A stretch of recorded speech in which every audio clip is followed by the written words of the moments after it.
2 BHK ready to move in flats in sector 93। Society है आपकी grand Omaxe, जो कि पड़ती है आपकी सेक्टर 93B में।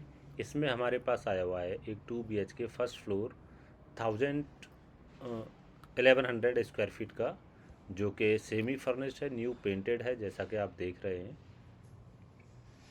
फ्लोर इसका लोअर है, जिससे कि आपको लोअर फ्लोर की रिक्वायरमेंट हो तो वो फिलफिल हो जाएगी। सीढ़ियों से आप आ जा सकते। फ्लैट एकदम तैयार है आपके लिए, और 2 BHK विद 2 वॉशरूम एंड 3 बालकोनीज के साथ है ये। सोसाइटी है ग्रैंड ओमेक्स, यहाँ की सबसे टॉप मोस्ट ग्रीनरी वाली सोसाइटी। यहाँ की डेंसिटी बहुत ही लो है, और अपार्टमेंट जैसा कि आप देख रहे हैं वो आपके सामने ही है।